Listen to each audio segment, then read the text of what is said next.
Welcome back to First Look Florida State Women's Basketball. Tom Block joined by FSU head coach Sue Semrau. And Coach, as you get into the season or just into practice for a little bit, how exciting a time is this for you? I mean, you've been doing this a lot of years now, but I mean, is it like Christmas for you? Is it nerve-wracking? What's the preseason like for you? No, it's really exciting. It's especially exciting when you know that your players have put in a lot of work in the off season, and I know that about this team. The culture of this program has really risen, and they've spent the time preparing, which makes it a great time of year for us because we can really do a lot of teaching. Well, we'll start with, I guess, maybe the cornerstone or the centerpiece. When you have a preseason All-American on your team, that's a good place to start. But yeah, absolutely. Sierra Brevard, during her career, she was great coming in, and she's worked even harder to become even better. So what do you see as a potential for her this year? Well, you know, she was one of the best freshmen in the country coming to Florida State, and she has continued to work hard enough to develop herself into one of the best players in the country. And to be named to every preseason All-America team is quite an accomplishment. But at the same time, it's not an accomplishment, and that's something that she knows very well, is that she hasn't done anything yet this year, and she wants to go out and have a fantastic year. How about Natasha Howard and what she can do? Because she was, probably as coveted a recruit as ever come to Florida State in women's basketball, and made the All-ACC freshman team. But I get the feeling the ceiling is still, I mean, she's not even close to it yet in terms of what she'll be able to do. Well, absolutely. And part of that had to do with her strength. And she worked extremely hard in the off-season to develop her strength. You know, now I see her, throwing an overhead pass that she couldn't think about throwing a year ago.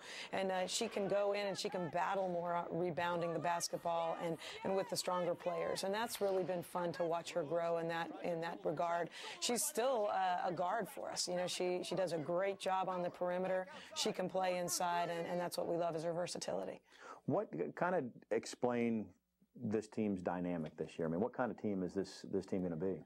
Well, we have one senior, and yet we're relatively experienced. Our front court is extremely experienced, and with that experience comes a confidence.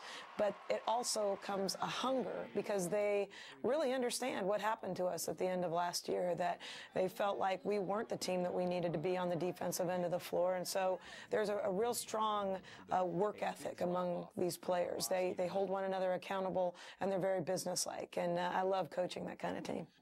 Well, and the front court in particular, I think you've got 5 players that are 6'2" or bigger. Yeah. I don't know if you've ever had that, but does that change how you will play, or it just means you'll be deeper in the front court with all those big bodies? Well, the great part of that is we're still very versatile. I have a lot of players in the front court that could play, 2 through 5, and that's something that's exciting. But Sierra has also become more versatile and can step out more and do more things. Chelsea Davis, she could run the one for us at some point in time. She's a great ball handler. She's a great decision maker. So our bigs are players that really have guard-like skills, and so that, I think, is really exciting for the way that we can move them around offensively. You've got one of your former stars is now, going to be seated right next to you on the bench as one of your assistants. What does Brooke Wyckoff bring to the table as an assistant for you? Well, she hasn't stopped blocking shots. Yeah, in practice, she's there. She's blocking Sierra's shot, Natasha's shot, and there's been a great deal of respect that she's already gained, not because of what she's done, but because of what she still can do. And that's been fun to see them looking up to a player that is so accomplished, but loves Florida State so much and has gained so much knowledge over the years. And having that player that has just recently been in their shoes has been just a gift to this program. Courtney Ward was a star here for a number of years, and she's not back this year, which brings up the question about the point guard. How will you handle that? How do you see that unfolding? Well, the same way that we handled it when Shantae Williams left and Courtney Ward was preparing, and her sophomore year she stepped in and took over the reins, and that's what we've talked to Taylor Mingo about. And Taylor trained under Courtney, was really tutored, and now is stepping into that role. And it's always a fun year to watch that progression. And Taylor brings something very different to the floor than Courtney does. Defensively, Taylor's one of the best defenders that I will ever coach here at Florida State. And she brings that at that point guard position, which is something that we did not ask a lot of Courtney for. She also gets to the rim about better than any player I've ever had. 7 straight trips to the tournament. 7 straight times you've advanced past the first round, got to the Elite Eight a couple years ago. So what's next for your program?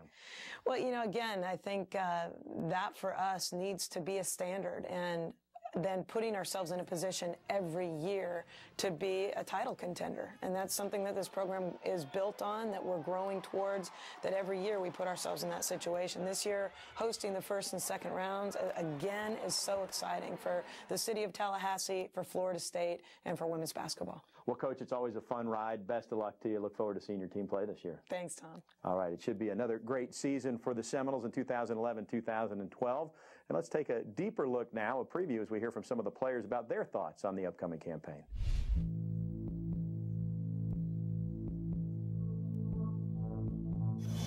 Could it come down to this, just this play right here? It's up, and it's good. Driving down, shot taken, Seminoles front, no good, put back is there, and it counts, and an and one coming. We were the 1 to 2 mistakes too many, and cost us the basketball game. Falling short on making a second straight trip to the Sweet 16, the women's basketball team is using the loss as motivation. I think we're really hungry because we were disappointed that we lost, and especially in the last couple of seconds, and we were kind of expecting to win. I think just going into it, we're going to keep pushing and know that we're going to have to win games in tough situations. We got kicked out of the tournament kind of earlier than we expected, and that's just big fuel for us this year, just to know that we didn't achieve what we wanted to last year, and we just want to go further. Instead of heading home in the offseason, the girls stayed in town and put in countless hours in the gym to give them an edge against opponents. Throughout the summer, a lot of us stayed here, and most teams, people go home. That's their chance to finally go home with their family. And so a lot of people on our team made the sacrifice to stay here to prepare us for this year so we wouldn't have to go through what we did last year. During the summer, everybody worked their hardest, and everybody sweat, cried. During preseason, some people almost threw up, passed out. That's how hard they want us to be and get better as a team. A lot of us have, we've been in the gym working hard. We've been lifting 4 days a week, and then you also have, we play pickup twice a week, and then whatever you can do on the court by yourself, you do. And we've really been going hard, so hopefully it will show in the season. But it wasn't all about working hard in the gym. The girls also put in time off the court for team bonding. I mean, we're always together. We all live right next door to each other. So I really think every time we're together as a group, it's just team bonding, team building. That's just what we do. We try to do once a week, we'll get together at somebody's house and have a movie night or a game night, and we just invite everybody and welcome the freshmen and just kind of get them acquainted with everybody. After their hard work over the summer, the girls can't wait to get the season started and are looking forward to some opponents in particular.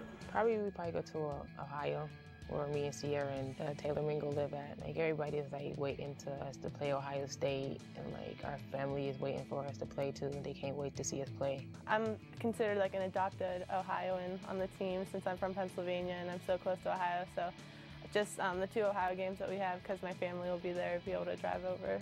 One I'm ready for is Miami. I think they're a lot better this year. They're one of the top teams in the ACC right now. I think they're going to be good. They'll be a good challenge for us and to help us step it up. One thing's for sure, no matter who the Seminoles play, they all want the same outcome. To win. I mean, we've always talked about it. We've done great things. We've been to the Elite Eight, we've been to the Sweet 16, but we've never been able to succumb that and go further, and we've never outright won an ACC tournament championship. So I think for me being my last year, it's kind of all or nothing, and that would be a great way to go out. An ACC championship, an NCAA championship, that's always our ultimate goal, but just to go further than we ever have before. Ever since I've been at Florida State, we've never won an ACC championship, so that's definitely one of my goals. We want to finish Sweet 16, Elite 8 or better, so it just motivates to do better each year. With their goals set high, look for the Seminole season to be a slam dunk. Inside Brevard, strong shot, tap the bucket, and one coming. Hello, Sierra Brevard.